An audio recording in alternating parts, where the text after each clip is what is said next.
I'm only interested in making gear that offers different solutions, which are going to be better for my riding and my family and friends.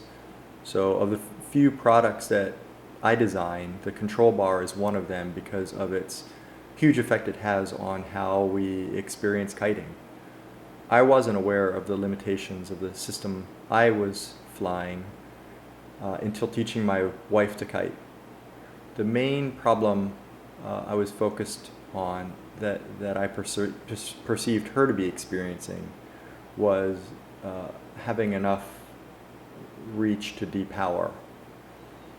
I think this was sort of the start of the cloud connection system development, which was I was just trying to solve for the problem that she was having to be able to better control her kite, mainly in depower sheeting.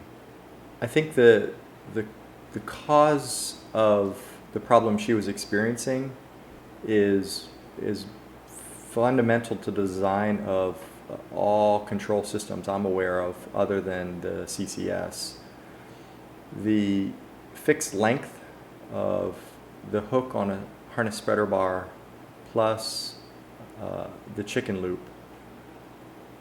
puts the bar at a distance, a fixed distance away from your body with no option to sheet closer.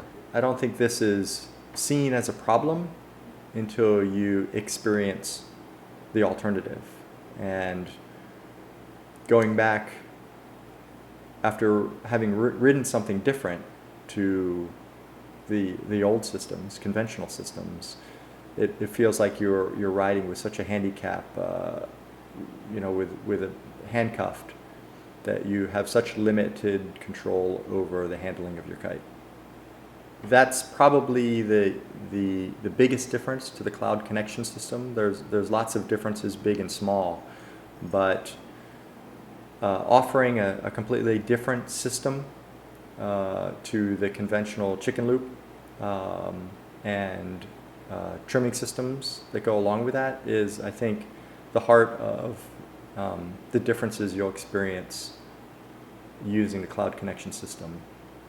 Systems with chicken loops, I think, rely on most of them working in part with some system of trimming the length of your front lines. And a lot of times these are called like a depower strap or cleat. But I think that using the term depower is entirely misleading. To try to understand this, I think it's really useful to look on the kite side, to look at its core functions to better describe what's happening on the bar side. All right, here we've got a sweet looking kite. So we're pumping it up on the ground, lay it over. All right, we've got our 4-line kite. Assuming we're talking about a 4-line kite, you've got 4 lines running from your bar, 2 attaching at the front through your center of your bar and attached to your harness, and 2 back lines attached to your bar. I think a lot of riders imagine that there's a lot of dynamics going on with our kite control, but the way I look at it is you've got your kite and you've got 4 lines attached. The kite is a kite. Once we pump it up,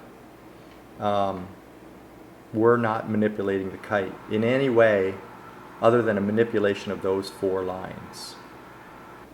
But your kite is just changing angle of attack in this way by the bar moving in and out, or you're pulling one back line and or one back line to the other for steering. And that's it. I think anything else we imagine that's going on in regards to our input to the kite is just our imagination. All the kite sees is 4 lines. So again, what's going on here? We sheet the bar in, and we're moving the back line kite, and we're steering the kite in and out and together. So why then do we need the trim strap on our conventional system with a chicken loop. I describe it only as to move the position of the bar. Again, the kite's just attached to 4 lines. We're not depowering the kite. We're not changing the kite in any way. Either the wind's picked up, or we are riding faster and the induced wind of our board speed has increased our apparent wind, or for whatever reason, but we're sheeted out a bit. We're really powered up, the bar's moved out, and if it's in an uncomfortable position, we're not depowering the kite, but we're just trying to bring the bar back down closer to us. So what other systems do are shortening the front line of the kite and effectively bringing it down. If we had a system of moving our bar at the same time in the same way, all that would happen is the bar, from being in an uncomfortable position out of reach, it would come down and be closer to us. That's all those systems are doing. So if we replace the word of a depower strap with a trim strap, and we understand that what we're doing is we're trimming the average bar position, I think that is an accurate description. Development of the CCS was a process over several years, and I learned more about the dynamics of what was happening at many stages along the way. Very interesting to me is the understanding that how different size kites affect our handling in the bar. A bigger kite,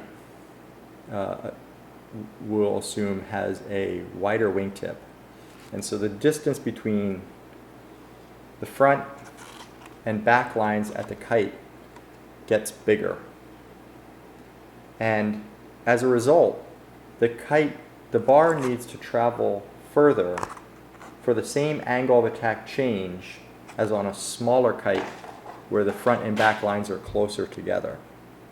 So what that means is, if on a smaller size kite you're sheeting this much to get the angle of attack changes you want, that might increase 50 or 100% on a larger size kite. And so the problem that creates with conventional systems is your near position is a fixed length. And so all you're doing is extending your sheeting range out the top. By adjusting the length of your front lines, you're losing that trim range where you had been flying the kite. Loosely held, the industry standard is for tuning the kite so that both the front and back lines are equal length when the bar is fully sheeted in against the loop. Changing that tuning means you're losing access to the full potential of power or steering responsiveness of your kite. I see that as a deal-breaking compromise in how we fly our kites. The CCS is completely different in the sense that the way it trims bar position, instead of changing the bar tuning or the line tuning to the kite, it just moves the connection length closer to the rider. So we've got our small kite with our happy trim range here. And when we go to the larger kite, and that sheeting range to get the same angle of attack changes on a larger kite, instead of it moving, the sheeting range moving that direction, on the CCS we can move it equally in both directions so that the average bar position, what feels most comfortable to us, stays in the same spot while still retaining the option to sheet all the way in if we're in a transition or the wind lulls, that we still have access, uncompromised access, to the full power and steering of equal line tuning. This is accomplished by a series of knots on your connection to the harness. The cloud connection system comes with these two parts. This is going to connect to the spreader bar on your harness, and your lower quick release for full release can attach on these series of knots. My preference is to remove the hook on my spreader bar and loop the connection directly around the spreader bar so that the first knot is as close as possible to my body. And I have this range of options. These are used not only for kite size, but also for different rider size or preferences of bar position. I'll oftentimes fly my smallest kites at the longest setting, and if I'm riding the biggest size clouds powered up, I'll always be on the closest setting. Again, the purpose for that is that as the necessary sheeting range increases on the larger kite, I move those knots closer to me, keeping the bar position in the same spot. If you're not ready to cut the hook off your spreader bar, then my recommendation is not to loop directly around the spreader bar for fear of interference from the hook, but to loop directly around the hook on your spreader bar, and in some cases looping around twice so that the first knot is going to be as close as possible to the hook. Already this distance makes it a bit longer and isn't where I would fly a 17 meter powered up, but that's as close as we can get with the hook on. The beauty of losing the hook is that it's just one less thing, one less obstacle to bump your elbow on or to prevent you from being able to lie on your board or move around, extra dead weight. It also, connecting out here with the cloud connection system or a conventional loop, creates a hinging effect that's trying to twist or lever upwards, whereas connecting closer to your body has less torque over twisting your body and is, just for me, feels more comfortable. So at the start of your session, you begin every session by connecting your lower quick release. And I think that's a useful part of the experience on the cloud connection system because you're developing and reinforcing the muscle memory of using this quick release so that in an emergency it's going to feel far more natural to your riding than using a quick release that isn't a part of your everyday session. Looking at this bar, it's obviously very simple, and that might suggest that it has simplified functions, but I consider this to be a fully functional system, and the operation of its functions I consider better solutions for my riding. It may appear that there's no leash with this system, but I describe it as having an integrated leash right through your primary connection. In an emergency, the cloud connection system operates in several different and unique ways from conventional systems. One of those differences is the much longer sheeting travel. When you let the bar go, it travels a greater distance. In a way, letting the bar go on this system already has some of the advantages of bars that flag to both front lines. The cloud's designed with more angle of attack freedom and so depowers more than an average kite by simply letting the bar go. So this is my recommendation that the first indication of any danger is for the rider to let the bar go. There's no danger in doing so, and they have access to an immediate amount of depower in excess of other bar systems simply by the longer sheeting line. Any description of any inconvenience of the longer travel, for example, spinning the bar and having it stay more easily within reach, it is greatly outweighed by the safety of this system. Learning to spin your bar hand over hand is very easy and perfectly convenient for my riding. And for the safety factor of the sheeting line, it's the only thing I recommend to my friends. So letting the bar go, already an increased amount of D-power. And the next step is for the rider to immediately place a hand on both quick release options. And there's only one thing to think about, is whether to push or pull. By pushing away, it releases one of the front lines, and the second line is your leash to your kite. It's a single line flagging. The bar can travel without a stopper, and this is your attachment to the kite. If for some reason that failed to depower sufficiently, it's possible on any system where your flagging line travels through the center of the bar that it can get wrapped around the bar and disable the depower function.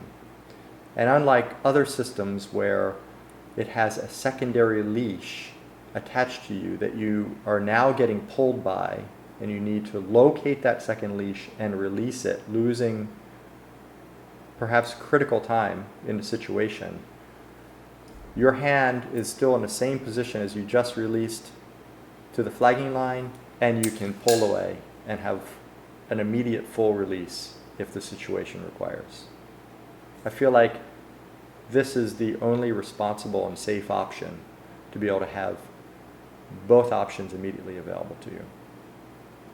The development of the system was a super long process, and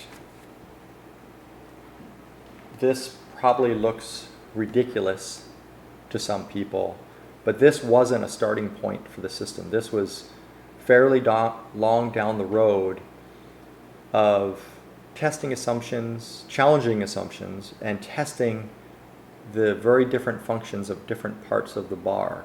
For me, it was part of understanding those four lines attached to the kite, and that really all we're doing with the bar is an attachment to our back two lines. Sometimes when I'm teaching friends, introducing them to the sport of kiting, I have them, when they're early in their kite flying, just reach up and fly the kite by holding to two back lines, so that they understand the bar is really only their connection to the back lines. The bar, that's its only role in some senses, other than keeping those lines organized in a convenient place to access them. So this very bar actually performs all of the functions I need for my riding, with the exception of having a leashed flagging line. That was added later in the CCS development, along with the series of knots for trimming the bar position.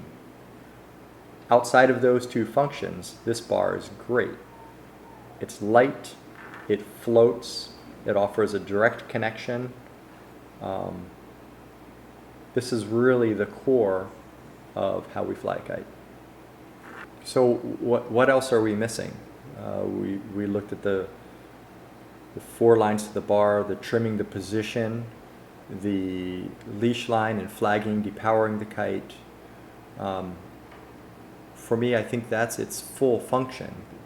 Some other systems have some additional parts. For example, a pulley, a swivel on your front two lines that may or may not work to varying degrees. I consider having heavy items on your front or back lines like that not worth putting them on. When you become accustomed to having a super lightweight bar that, even from the first moment of picking it up on the beach, that all the lines are a similar weight and travel in a similar way, or when you're out riding and you take a big wipe out, just less things to snag lines or wrap or get tangled, have the lines hang in a different way, I think only creates potential problems. The light, simple system is the highest function and my choice for riding. Along the same idea is the design and function of bar ends. I assumed for a long time that they would be necessary for the convenience of line winding and perhaps offer other additional functions. But so it was really just a result of testing those ideas and letting the results drive the development that I arrived at this solution. Having the lightest possible weight bar ends that reduce swing weight is a sensation you can feel, and it well and truly makes input to and from the kite feel as direct as possible. It's also nice, as you're moving around and the potential to bump this, to have it, the lighter the better. There's a thin EVA bumper underneath the suede grip that adds just a bit of shock absorption. The neoprene covers on the sidelines add just enough flotation to make the system positive buoyant and float. And the suede wrap was my choice for the nicest feel in the hands for a tacky yet comfortable grip. Having bigger or bulkier bar ends actually create an opportunity that if lines do get snagged around anything, makes it very difficult to clear. Having a streamlined end makes it effortless that when wraps do happen, that they can just be easily cleared. My system for line winding is effortless. It takes about a minute to wind or unwind your lines, folding the lines in half, I should say, and winding only 10 meters of line. It may seem strange at first, but when you get accustomed to this system, it's actually other systems that seem strangely complex. I've been asked about the function of winding lines on your bar with the kite in the water for a self-rescue. And I discourage winding lines in this way. I had a friend last year lose a part of a finger due to the kite loading up and getting tangled in the lines. My preferred technique is to climb up one line to the kite and secure the kite and self-rescue in without winding lines on the bar. Everything about this bar was approached with love and passion and attention to detail and just making it everything that I could get excited about. The hand stitching on the suede, for me it's just, it gives it a human personal touch as opposed to a lifeless EVA foam wrap. The embroidery on one side, you'll notice on your left hand, on the green side of the bar only, with nothing on the white side. The intention there is that it sort of has a braille-like effect, that your left hand's always resting on both sides, only on the embroidery, so that if you're getting worked by a wave and you're underwater, you can't see your bar, that if you grabbed it with the other hand, that it wouldn't feel right. Just the experience of always having your hand on that should help you identify which part of the bar to hold. Your CCS should come out of the box tuned with the front and back lines perfectly even when the bar is up against the stopper. After about the 5 sessions or so, this very loose weave of the sheeting line will settle, and you'll find that the front lines have become about that much longer. Underneath the neoprene covers on the sidelines are a series of knots, and if you bring those out just one knot, it will return it to equal front and back line tuning, and the system should not need further tuning for its life. So this is my bar that I've been riding for about a year, and it's the only bar I use on all my kites from 17 meters to 4 meters. I use this single bar for all of my riding, and I've been interested to see what is going to be the first item to wear. I'm fairly casual with my gear in the sense that I don't rinse it off after every session or give it any particular care. One thing I do is at the start of every session, when I launch my kite and I enter the water, is I dunk my bar in the water to try to clear any sand or other debris that may get trapped in the loose weave of the sheeting line. You can see after a year of use that there's definite signs of wear, and this is due for replacement. But at the same time, the suede is seeing wear. The sleeving on the line connections are getting quite worn. And so in total, the system all wears at a fairly even rate. And I think it's best to replace the entire system after wear on the entire system to this amount. To the question of using the cloud connection system with other kites, different kites require some different bar setups. The cloud connection system is in a category of what's probably the most common, which is low V, single line flagging with tuning equal length front and back lines when fully sheeted in.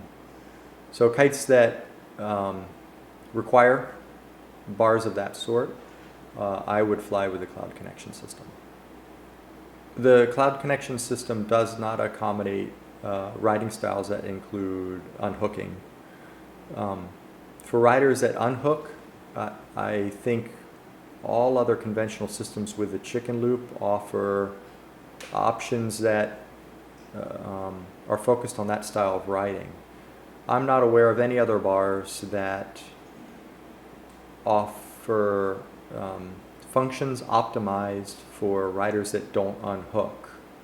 I think that's the future of control bars. I think the cloud connection system is the first of its kind, and that many will follow with better functions and operations for riding hooked in. The CCS comes with 20-meter flying lines. I consider the choice of line length entirely a matter of personal preference.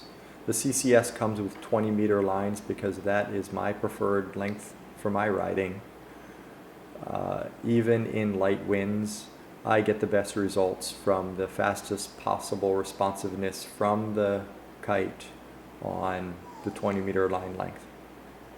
Each function of the system can be considered quite simple at its core. Integrating them all into one seamless system is maybe a bit more complex. Our kiting experience is only as good as the weakest link in our system.